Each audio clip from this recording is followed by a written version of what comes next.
السلام عليكم ورحمة الله وبركاته. هنكمل كورس فوتوبيا بإن احنا نشرح الأدوات الموجودة عندنا فوق من هنا، وعشان نفهمها أكتر هنجربها على صورة، وليكن مثلا الصورة دي. أول حاجة في الفايل عندنا نقدر نفتح نيو بروجكت من هنا، بإن هو يفتح لنا صفحة تاني جديدة نعمل فيها شغل جديد ونقدر نقفلها من هنا، أو إن احنا نفتح صورة من هنا، أو إن احنا ممكن نعمل سيف بي اس دي اللي هي صيغة الفوتوشوب، بحيث إن إحنا لو عايزين نفتحه مرة تاني وتكون كل layer لوحدها بحيث إن إحنا نقدر نعدل فيه براحتنا، أو إن إحنا نقدر نعمل له export عن طريق إن إحنا نختار الصيغة بتاعة الصورة سواء PNG أو JPG أو حتى PDF. عندنا أكتر من صيغة نقدر نطبع من خلالها. بعد كده قائمة الإيديت بنقدر إن إحنا نعدل منها في الصورة، وليكن مثلا undo و redo دي إن إحنا نقدر نعدل منها، نلغي حاجة عملناها أو نرجع حاجة عملناها، اللي هي الكنترول ذات الاختصار بتاعها. يعني مثلا احنا لو جبنا الفرشة ورسمنا كده، احنا عشان نلغي اللي احنا عملناه ده بندوس كنترول ذات، علشان نرجعه تاني بندوس كنترول شيفت ذات، اللي هو الاختصار بتوع دول، سواء نرجع حاجة عملناها أو إن احنا نلغيها. بالنسبة للي بعد كده اللي هو الاختصار للكوبي والباست اللي هو الكنترول سي والكنترول في، عندنا بعد كده الفل نقدر نستخدمها نفس فكرة الهيلينج براش تول، بمعنى ان احنا مثلا لو جبنا اللاسو تول واخترنا الجزء ده وجبنا من الايديت فيل، هنقدر ان احنا نضيف في الجزء ده سواء خلفية تكون لونها اسود او ابيض او اي خلفية احنا عايزينها، او ممكن نعمل كونتنت اوير، او حتى ممكن نعملها باترن بمعنى ان هو ايه، يضيف شكل من الاشكال دي. الكونتنت اوير بمعنى ان هو برضو بيحاول يجيب ايه المناسب مع الصورة، يبدله مكان الجزء اللي احنا حددناه ده، بمعنى ان احنا لو اخترنا كونتنت اوير ودوسنا اوكي هيبدأ يحمل شوية، وبعد كده هيشيل الجزء ده، نفس فكرة الهيلينج براش بالظبط. تمام. عندنا بعد كده الستروك، ان هو يضيف ستروك للحاجة اللي احنا عملنا لها سيلكشن او اللي احنا اخترناها. يعني لو احنا عملنا سيلكشن كده وعملنا له ستروك، هيقول عايز الستروك بتاعك يكون السايز بتاعه كام، يعني الحجم بتاعه، وعايزين يكون في النص ولا من بره ولا من جوه. احنا مثلا نخليها في النص ونختار اللون بتاعه ليكون اسود وهندوس اوكي، هنعمل ستروك على السليكشن اللي احنا عاملينه. تمام. بالنسبة للي بعد كده اللي هي البابت وير في الكونتنت اور سelection، بس هي للأسف هنا مش أفضل حاجة، إن هو بيقدر يكبر الصورة ويضيف جزء باقي للصورة، نفس فكرة Generative Fill بتاعة الفوتوشوب، بس هنا لسه ضعيفة شوية. بالنسبة للبابت وورب إن هو بيقدر يعدل في الشكل الصورة اللي احنا هنشوفها دلوقتي. يعني مثلا لو فتحنا صورة زي كده، وعشان نشيل الجزء ده عندنا حاجة ممكن نقدر نختارها، وهي من السلكت اللي هي Color Range. بنقدر إن احنا نقول له يختار لون معين أو درجة لون معينة، بحيث إن هو إيه، يعمل لها سelection automatic. بمعنى إن إحنا كل ما نزود كده هنلاحظ إن اللون الأبيض بيزيد أو الأسود بيقل. ده بيقول إن هو هيختار أنهي جزء بالظبط. إحنا هنخليها وليكن مثلا كده وندوس أوكي، اختار لنا اللون ده اللي هو اللي كان بالأبيض وساب الأسود. وبكل بساطة نعمل كليك يمين انفرت كده، اختار شخصية الولد أو السبجكت اللي إحنا عايزين نختاره، ونعمل له لاير جديدة بحيث إن إحنا إيه، نقدر نتحكم فيه لوحده. تمام. احنا عندنا الجزء ده محتاجين ان احنا نجرب عليه البابت وير. لو جينا من الاديت البابت هيدينا الشكل ده، ده الشكل كله اللي احنا مختارينه. بنقدر ان احنا نتحكم فيه، بمعنى ان احنا بنختار نقط في الاول نحددها مكان المفاصل او مكان الحاجات اللي احنا محتاجين نحركها. يعني لو اخترنا نقطة هنا ونقطة عند الرقبة لأن هي مفصل، ونقطة ده عشان احنا عايزين نثبته، كل مكان بنحط فيه نقطة المكان ده بنثبته ونقدر نحركه منه. معنى ان احنا مثبتين الجزء ده وهنحرك الجزء ده، فالجزء ده بس بيتحرك والجزء اللي تحت ثابت. احنا لو حطينا نقطة هنا ونقطة هنا هيثبت الجزئين دول وهنحرك الجزء اللي فوق ده بس، بحيث إن احنا نقدر نخليه في أي وضعية زي ما احنا عايزين. ده الشكل الأساسي وده بعد التعديل. دي فكرة البابت وير. بعد كده عندنا الفري ترانسفورم، دي اللي بنقدر نعدل منها الشكل ككل. يعني مثلا لو ضفنا شيب أو صورة أو أي حاجة، لو يكن مثلا شيب زي كده وحابين إن احنا نعدله، بندوس فري ترانسفورم وبنقدر إن احنا نعدل في الحجم بتاعه. والاختصار بتاعها اللي هي الكنترول والالت والتي، كل حاجة هلاقي الاختصار بتاعها مكتوب جنبها. الترانسفورم دي نقدر نغير أو نعدل في جزء معين من الشيب أو الصورة اللي احنا محتاجين نعدلها، نعدل في السكيل أو الروتيت أو نعدل في أي حاجة من الحاجات دي. بالنسبة للبرسبكتيف دي برضو حاجة مهمة، يعني احنا بنقدر نعدل في الشكل اللي عندنا بحيث إن هو يكون شكل مسطح، لو احنا عايزين نعمله على حاجة واخدة جنب أو زاوية أو حاجة تكون مسطحة، بحيث إن احنا لو جينا نسحب دي كده نلاحظ إن هو الشكل بيتمد إن هو يكون شكل مسطح شوية أكتر من إن هو كأنه واخد شكل 3D شوية، مش 2D مجرد مربع، لأ هو اتقلب معايا لشكل مسطح شوية. دي فكرة البرسبكتيف. عندنا برضو الورب، دي تعتبر نفس فكرة البابت ورب.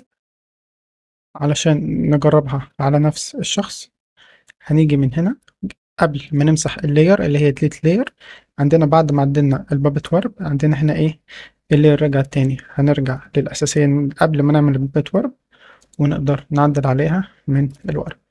الورب بتقدر تعدل في الشكل ككل من أي حتة من غير ما نحدد أجزاء معينة، سواء من النقط هنا أو من الشكل نفسه. تمام، ونقدر نعدل فيه برضو بكل حرية.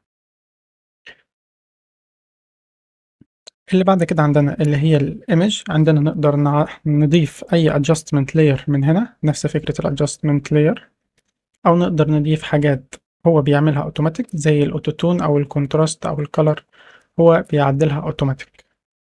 بمعنى ان احنا لو جربنا كده هنلاقي هو ايه بيعدل اوتوماتيك.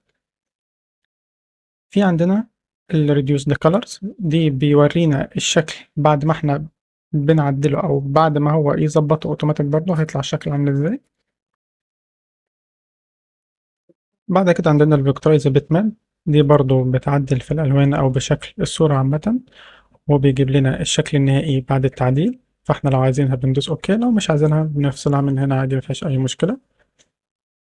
بالنسبة بعد كده للكانفا سايز أو الايمج سايز، الكانفا سايز ده بيعدل الحجم بتاع البروجكت نفسه ككل، مش الصورة بس. يعني احنا بنقدر نعدل في المساحة اللي احنا شغالين عليها، لكن الايمج سايز ده بيعدل في مساحة الحاجة اللي احنا مختارينها او اللاير نفسها.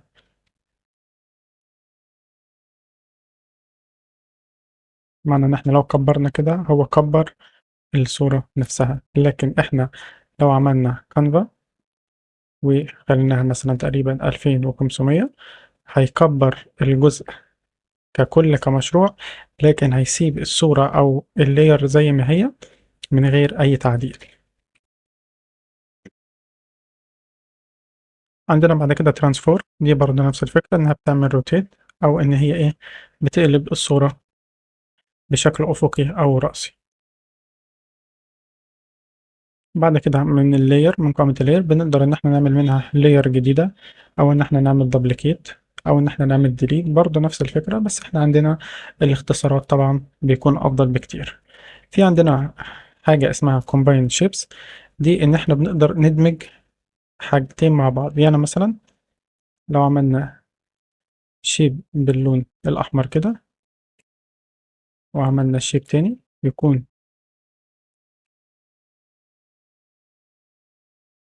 باللون الاحمر وخلي ده بالاسود، وحطينا الاتنين مع بعض كده، احنا عايزين بس الاتنين دول ندمجهم بحيث ان احنا نخلي الجزء اللي بين الاتنين هو بس اللي يكون ظاهر. بنعلم على الاتنين ان احنا نفضل دايسين على كنترول ونختار الاتنين، او من هنا بان احنا نفضل ضاغطين على شيفت هيختار برضو الاتنين لاير. من اللاير هنا بنعمل كومباين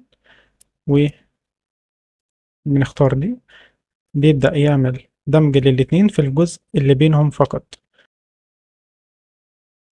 يعني احنا لو اخترنا دي هيبدأ يقص الجزء اللي احنا مختارينه التاني ويسيب الجزء الأول بس.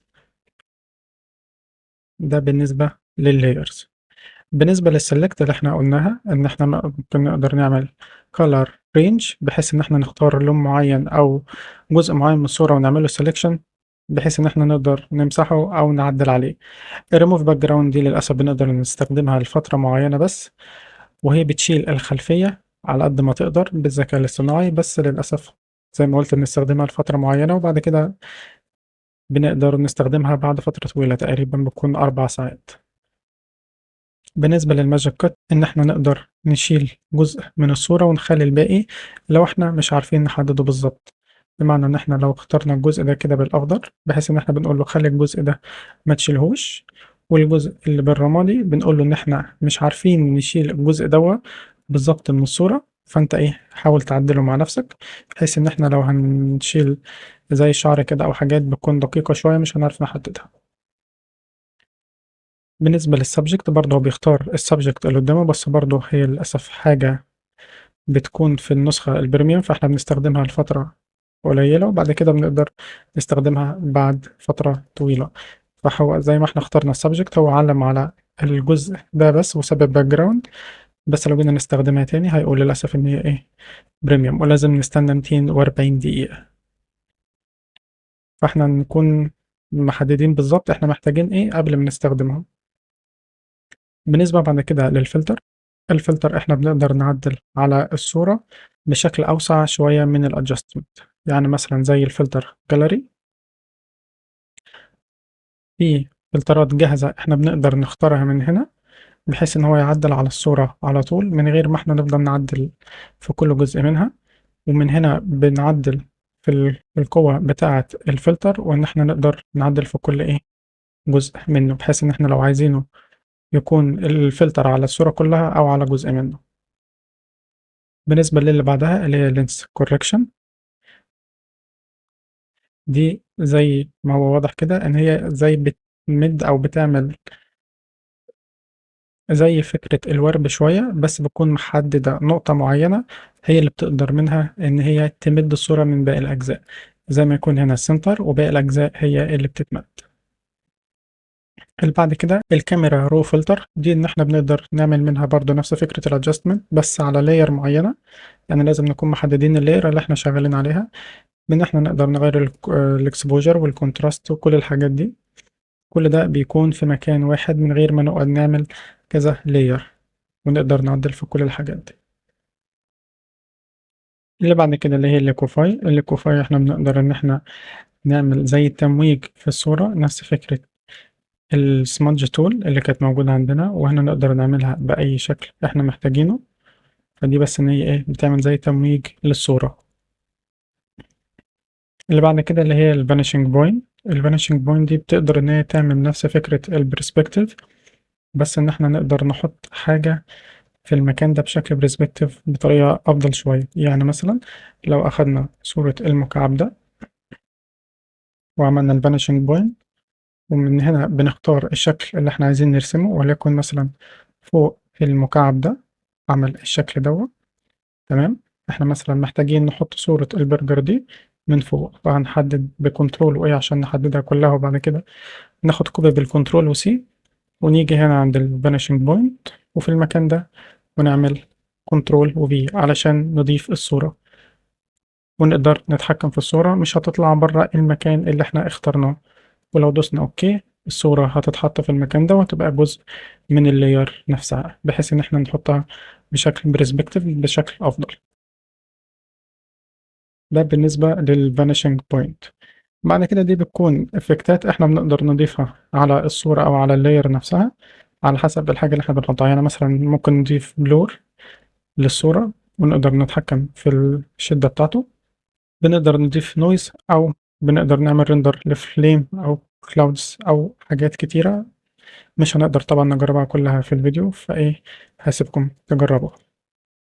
بالنسبة للفيو دي الحاجات اللي احنا محتاجينها تظهر في الشكل عندنا او في البرنامج. الويندو دي موجود فيها الحاجات الموجودة على الجنب هنا بنقول احنا محتاجين تظهر ايه، زي ما اخترنا من هنا قائمة الادجستمنت والبرش اللي هي موجودة هنا، التكست والكلام ده كله. في بقى حاجة زيادة اللي هي البلجنز. البلجنز دي موجودة في الموقع نفسه، دي حاجات بتقدر تضيفها للموقع بحيث إن هي تسهل عليك الشغل، زي مثلا تمبلت جاهزة أنت بتاخدها بتعدل عليها على طول، أو إنك بتضيف بلجن زي كده زي ما احنا هنشوفها بعدين، أو إنك تقدر تضيف برش تزود شكل البرش والعدد اللي عندك، أو إنك تضيف جريدينت مختلفة، أو إنك تضيف ستايل للفونت بتاعك أو للكلام يعني، إنك تضيف باترن وحاجات إيه كتير.